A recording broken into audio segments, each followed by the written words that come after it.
Alexander the Great, 356 BC to 323 BC. Alexander the Great, the most celebrated conqueror of the ancient world, was born in 356 BC in Pella, the capital city of Macedonia. His father, King Philip II of Macedon, was a man of truly outstanding ability and foresight. Philip enlarged and reorganized the Macedonian army and converted it into a fighting force of the highest caliber.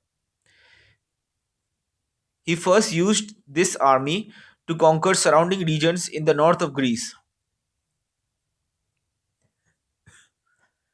and then turned south and conquered most of Greece itself.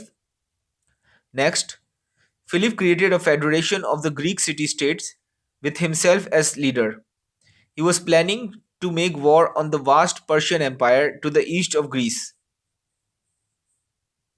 Indeed, the invasion had already commenced in 336 BC, when Philip, still only 46 years old, was assassinated.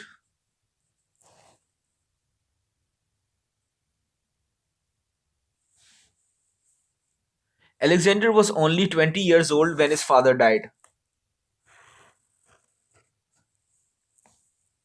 but he succeeded to the throne without difficulty. Philip had carefully prepared his son to succeed him, and the young Alexander already had considerable military experience. Nor had his father neglected his intellectual education. Alexander's tutor had been the brilliant philosopher Aristotle, perhaps the greatest scientist and philosopher of the ancient world.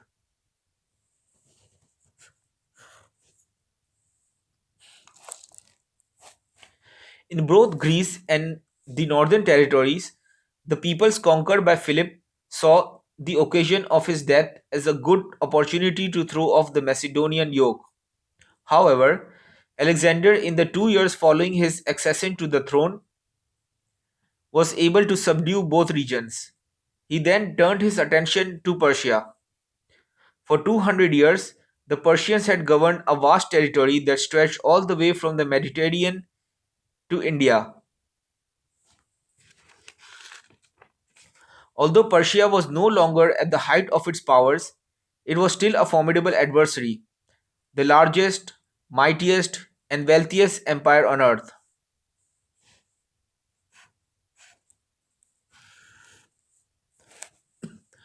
Alexander launched his invasion of the Persian Empire in 334 BC. Since he had to leave part of his army at home to maintain control of his European possessions, Alexander had only 35,000 troops with him when he set out on his audacious quest. A very small force compared with the Persian armies. In spite of the numerical disadvantage, Alexander won a series of crushing victories over the Persian forces. There were three main reasons for his success. In the first place, the army which Philip had left him was better trained and organized than the Persian forces.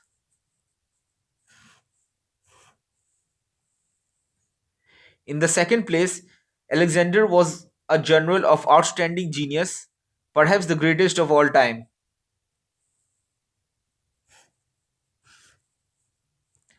The third factor was Alexander's own personal courage. Although he would direct the early stages of each battle from behind the lines, Alexander's policy was to lead the decisive cavalry charge himself. This was a risky procedure, and he was frequently wounded. But his troops saw that Alexander was sharing their danger and was not asking them to take any risk that he himself would not take. The effect on their morale was enormous.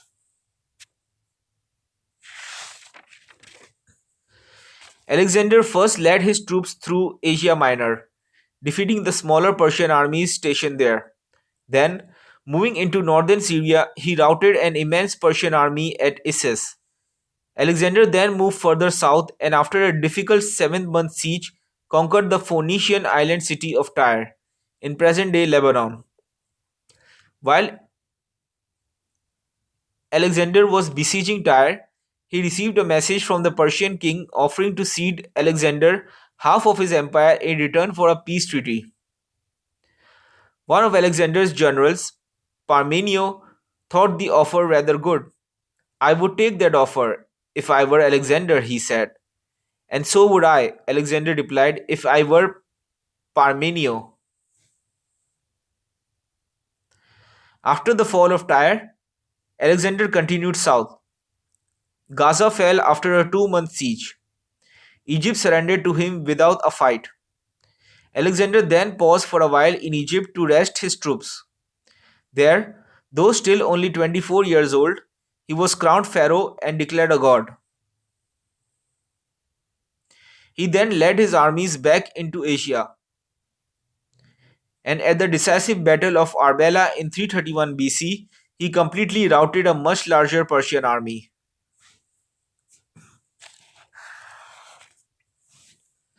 After that victory, Alexander led his troops into Babylon and into the Persian capitals of Susa and Persepolis. The Persian king Darius III was assassinated by his officers in 330 BC to prevent him from surrendering to Alexander. Nevertheless, Alexander defeated and killed Darius' successor, and in 3 years of fighting subdued all of eastern Iran and pushed on into Central Asia.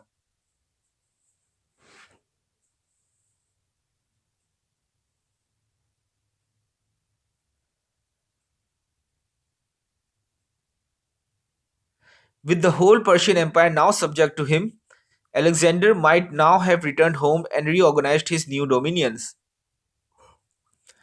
But his thirst for conquest was still unslaked, and he continued on into Afghanistan. From there, he led his army across the Hindu Kush mountains into India. He won a series of victories in western India and intended to continue on to eastern India.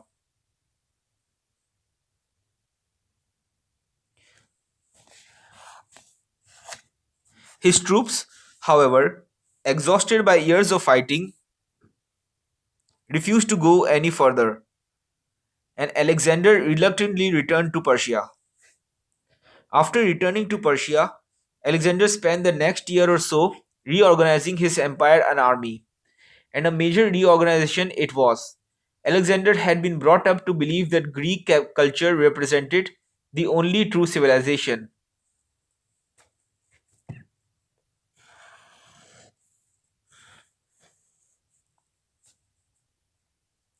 and that all of the non Greek peoples were barbarians. Such, of course, was the prevailing view throughout the Greek world, and even Aristotle had shared it.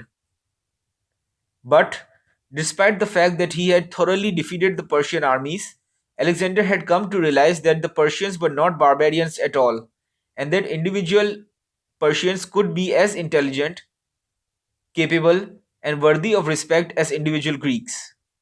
He therefore conceived the notion of fusing the two parts of his empire together, thereby creating a joint Greco Persian culture and kingdom, with himself, of course, as ruler.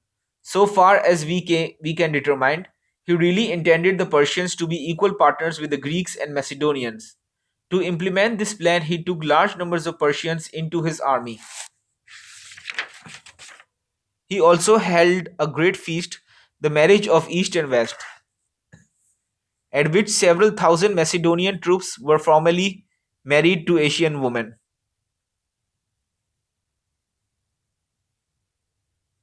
He himself, although he had previously married an Asian princess, married the daughter of Darius. It is plain that Alexander intended to make additional conquests with this reorganized army. We know that he planned to invade Arabia and probably also the regions north of the Persian Empire. He may also have intended another invasion of India or the conquest of Rome, Carthage, and the western Mediterranean. Whatever his plans may have been, as it turned out, there were to be no further conquests. In early June in the year 323 BC, while in Babylon, Alexander suddenly fell ill of a fever and he died 10 days later. He was not yet 33 years old. Alexander had named no successor, and soon after his death, a fight for power ensued. In the struggle that followed, Alexander's mother, wife, and children were all killed.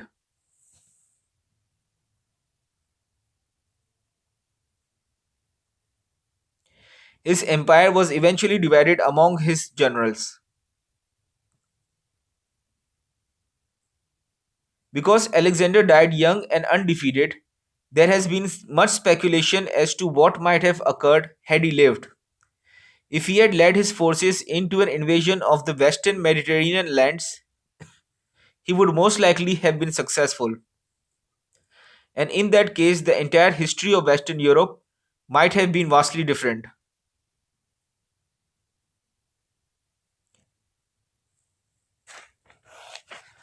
But such speculations, however interesting, have little relevance to an assessment of Alexander's actual influence.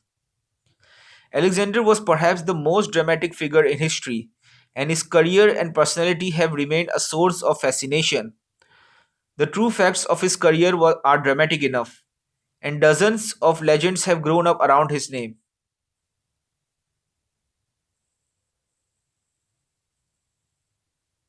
It was plainly his ambition to be the greatest warrior of all time, and he seems to deserve that title. As an individual fighter, he combined ability and courage. As a general, he was supreme, and in 11 years of fighting, he never lost a single battle.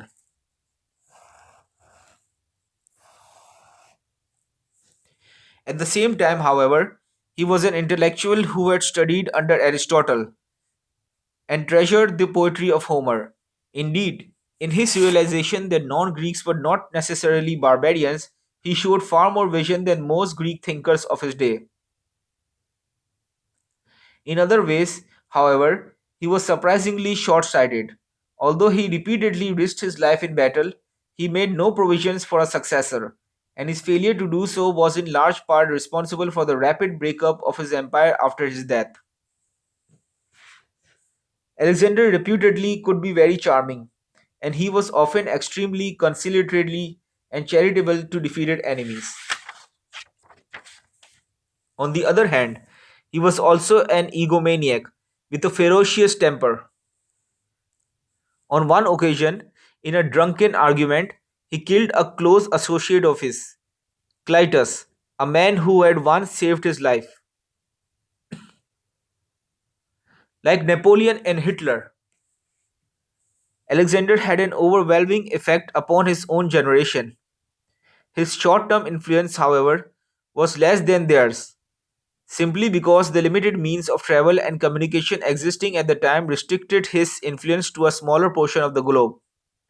In the long run, the most important effect of Alexander's conquest was to bring the Greek and Middle Eastern civilizations into close contact with each other,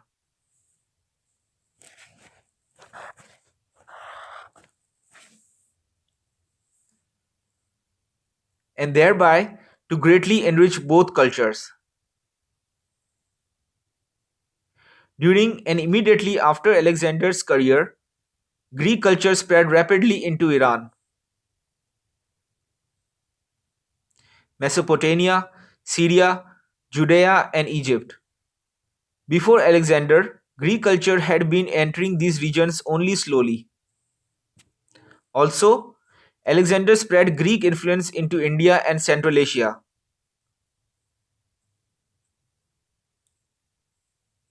areas which had never reached before. But the cultural influence was by no means a one way affair. During the Hellenistic age, the centuries immediately following Alexander's career, Eastern ideas, particularly religious ideas, spread into the Greek world. It was this Hellenistic culture, predominantly Greek but with strong Oriental influences, that eventually affected Rome. In the course of his career, Alexander founded more than 20 new cities. The most famous of these was Alexandria in Egypt, which soon became one of the leading cities of the world and a notable center of learning and culture. A few others, such as Herat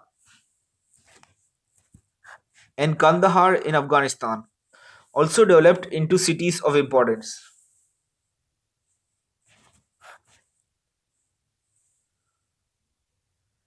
Alexander, Napoleon, and Hitler seem fairly close in overall influence.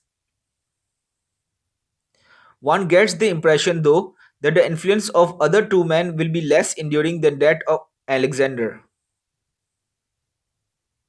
On that basis, he has been ranked slightly above them, even though his short term influence was somewhat less than theirs.